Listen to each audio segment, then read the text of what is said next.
Bonjour, ici Joris Danton, je suis formateur consultant en permaculture au sein de l'Atelier Fertile. Dans cette série de vidéos que je commence maintenant, ça va porter sur le projet de rénovation que je suis actuellement en train de faire sur mon propre habitat, et c'est en Loire-Atlantique. On est ici donc dans une maison ancienne datant du XVIIIe siècle qui, il y a très longtemps, servait visiblement de bâtiment agricole, qui a été rénové courant des années 90 ou 2000 comme éco-gîte. Donc en tout cas un gîte relativement écologique. Et aujourd'hui, elle a été abandonnée après un abandon pendant 3 ans. J'en ai fait l'acquisition avec mon épouse. Et donc on mène actuellement tout ce projet de rénovation là, qui va nous prendre quand même au moins jusqu'au mois de décembre 2019.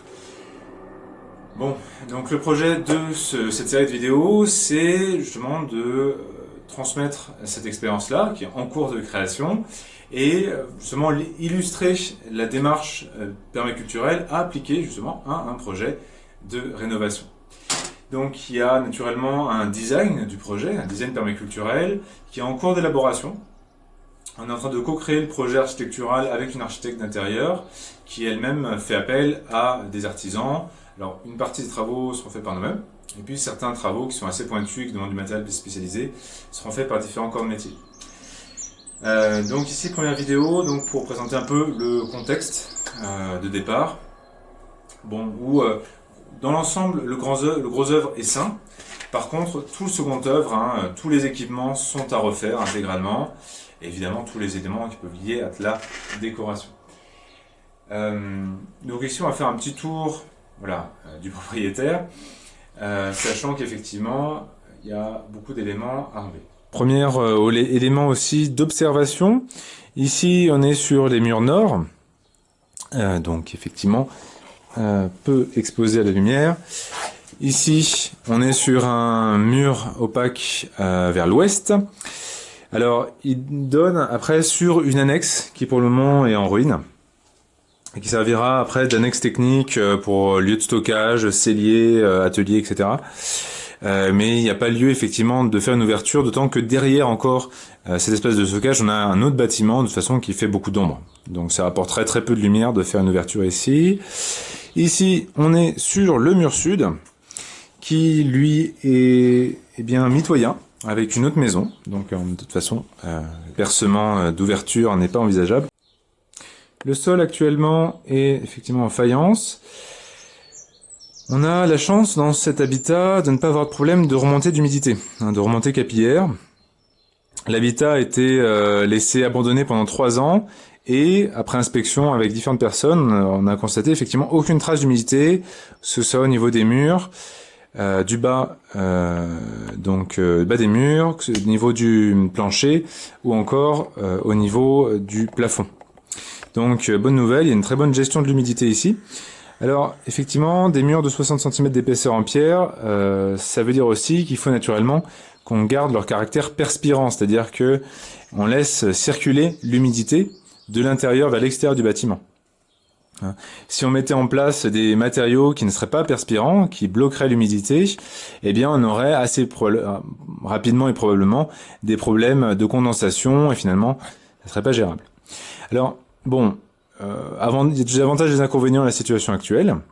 Un avantage effectivement c'est que la température reste ici assez fraîche, y compris au cœur de l'été puisqu'on est très bien abrité finalement du soleil. Donc pas de problème de surchauffe en été. Ça c'est dans les parties avantages. Bon après il y a avec des murs effectivement de 60 cm d'épaisseur en pierre, on a beaucoup d'inertie thermique, donc une stabilité des températures au fil de l'année et des journées. Après des avantages effectivement c'est manque d'ensoleillement, mais ça on va y répondre par différents procédés. Voici donc la maison dans son état initial. Donc on est sur des murs de 60 cm d'épaisseur, essentiellement de l'ardoise, avec un peu aussi de pierre calcaire et de granit. Un conduit de cheminée en zinc qui débouche sur nulle part, parce que l'installation a été faite de façon vraiment très improvisée. On est sur un enduit terre chaud avec 2 colorés différents, il y a une couche d'accroche, une couche de finition. Hop, un peu partout sur tous les murs. Bon, ça ne correspond pas vraiment à notre esthétique, donc nous allons enlever cet enduit là pour en mettre un nouveau. On a aussi donc les baies ici, avec donc une ouverture relativement petite. Il y a le projet ici de abaisser l'allège, donc le bas de la baie, hop, pour qu'on puisse agrandir sa taille en hauteur, ce qui est nettement plus simple que faire un agrandissement en largeur vu l'état des murs. Pareil pour celle-ci. Là, on est sur un escalier dit de meunier, donc un escalier en bois très pentu et des marches très courtes. N'est absolument pas sécuritaire. Donc, et puis même en termes d'apport de luminosité, vous voyez la trémie, donc l'espace, l'espace de l'escalier est très petit, donc ça apporte très peu de lumière depuis l'étage qui lui est très lumineux.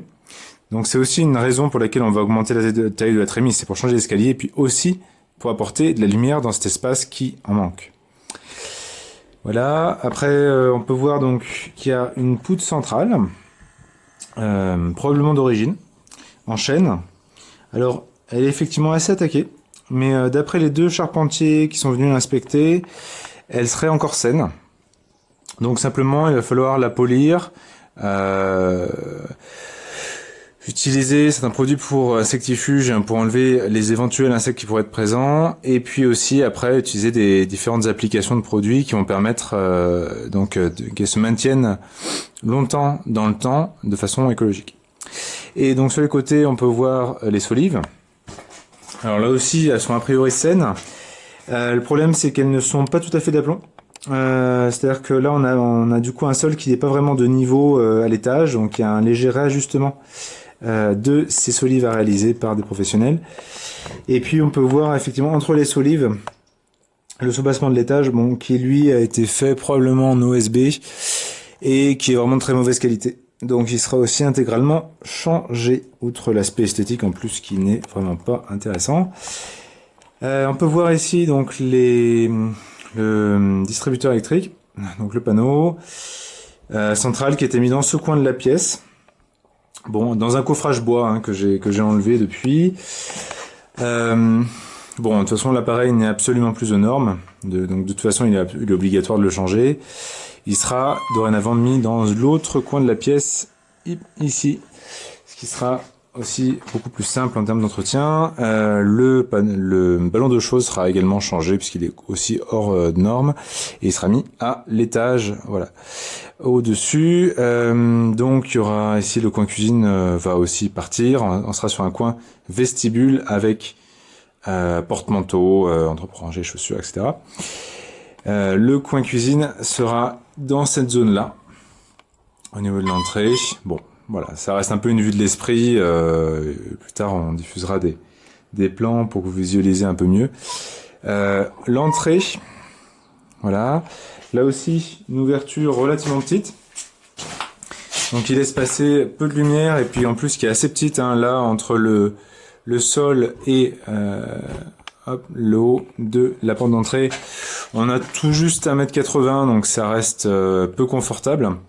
Donc ici, effectivement, gros projet d'agrandissement. On va à la fois, cette fois-ci, augmenter la taille en hauteur de l'ouverture, mais aussi, évidemment, la largeur. On va considérablement l'ouvrir. On est ici à l'étage. Donc c'est relativement bas de plafond. On a plusieurs Velux.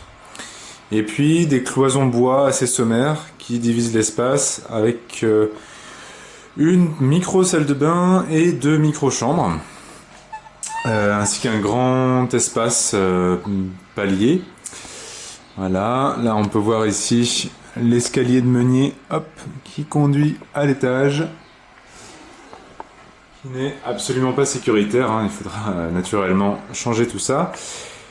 Alors on va changer la distribution des pièces et puis aussi changer de toute façon les matériaux utilisés pour les cloisons. Donc première opération ici, ça va être l'abattage des cloisons. Autre élément de réflexion, c'est par contre que la toiture a été refaite pour essayer les lambris et on a une petite idée de l'épaisseur de la toiture avec ici au niveau du Velux. On a 24 cm de laine de bois en isolation. Donc on a déjà un très bon niveau d'isolation de la toiture, avec Velux en double vitrage, évidemment. Par contre, au niveau du parquet, c'est beaucoup moins intéressant avec du stratifié hyper classique, très fin, qui craque énormément. Bon, et puis c'est absolument pas écologique, donc ça aussi, ça va être à changer. À noter que le sol aussi n'est pas tout à fait d'aplomb. Il y a des irrégularités. Donc il faudra aussi rééquilibrer le solivage sous le plancher.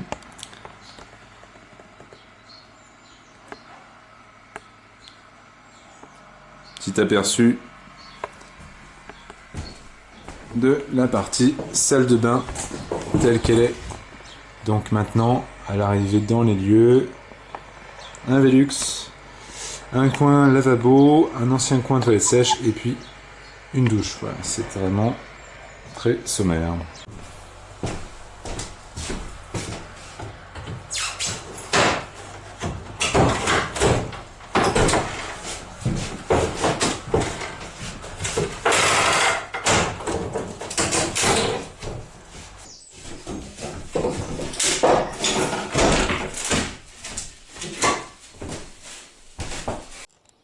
Et voilà le travail au bout de 2 heures de décloisonnage.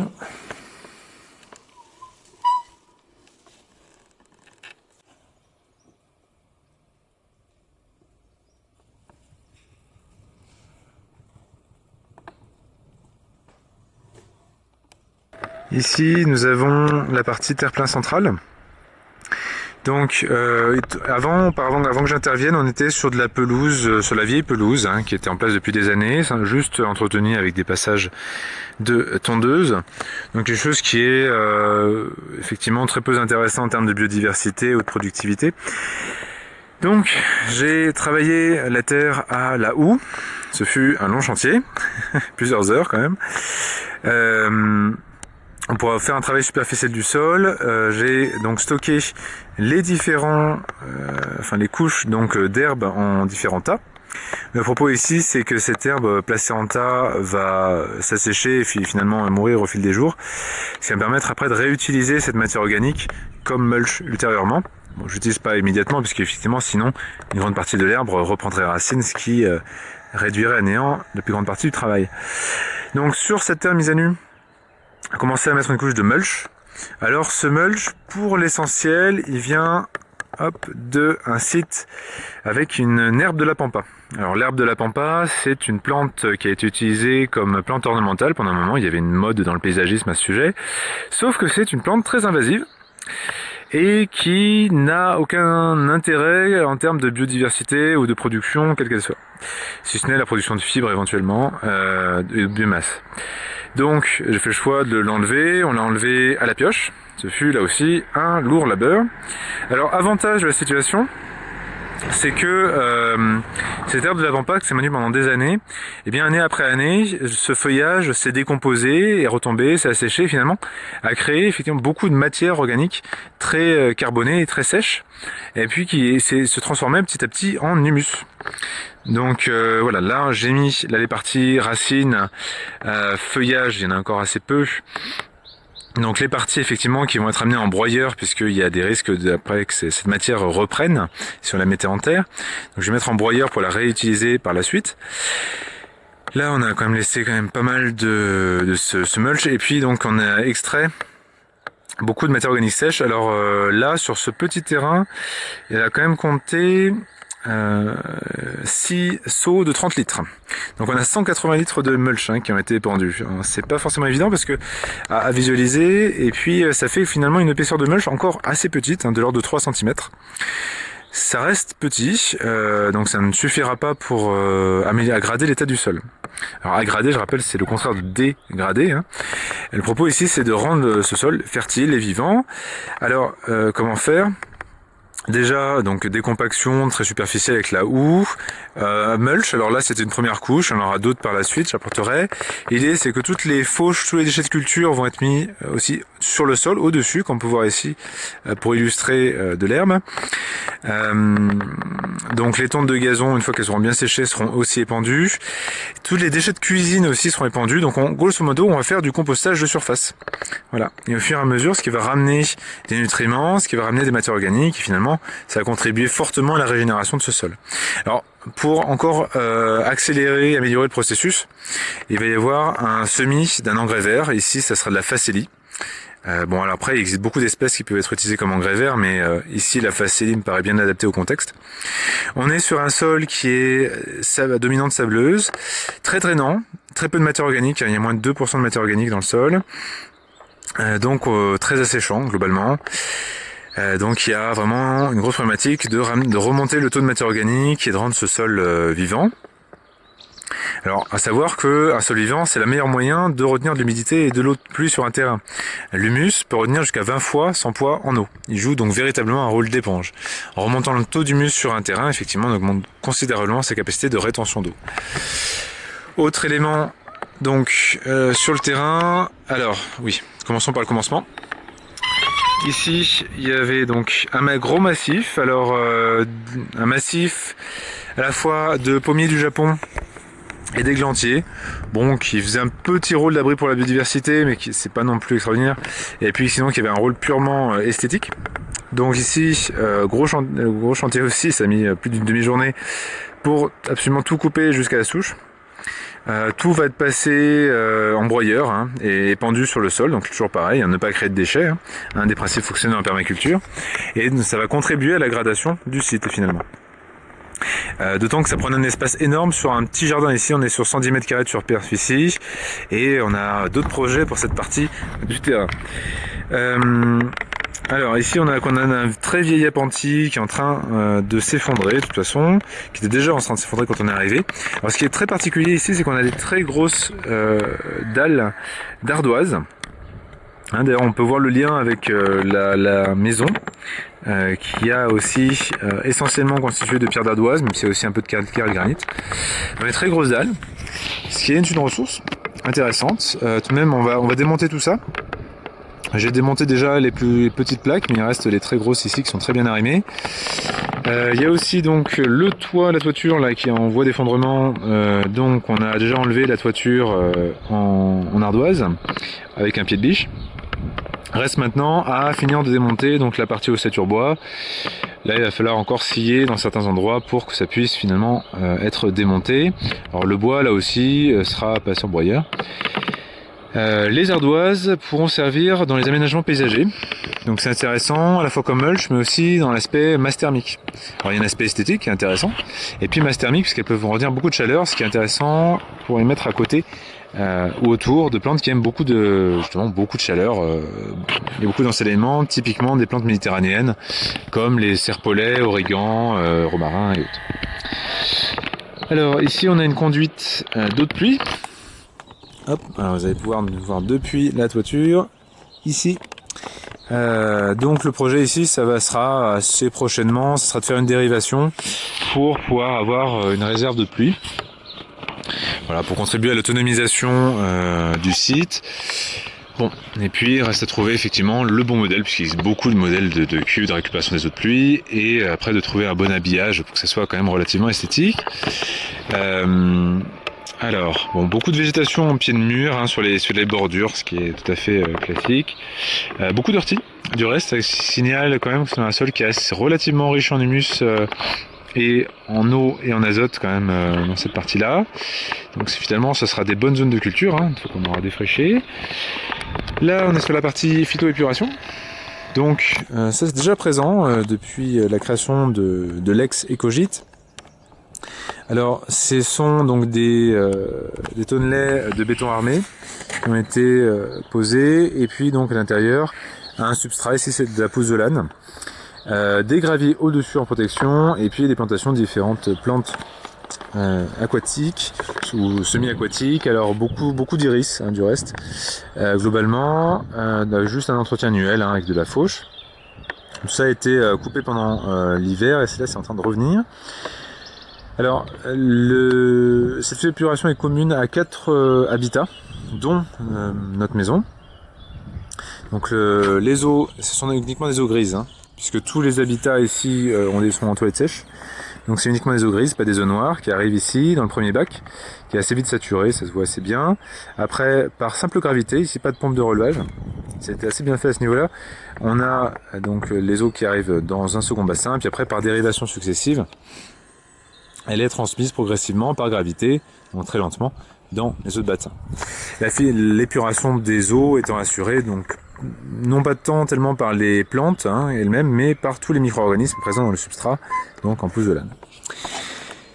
Les tuiles de l'appentis, là je les ai disposées dans cette partie-là. Alors là, sur le bord de route, on est sur un sol très pierreux, très sec, il y a le projet dans le design là, qui est en cours d'élaboration, de faire de toute cette bordure nord une zone de haies multifonctionnelle.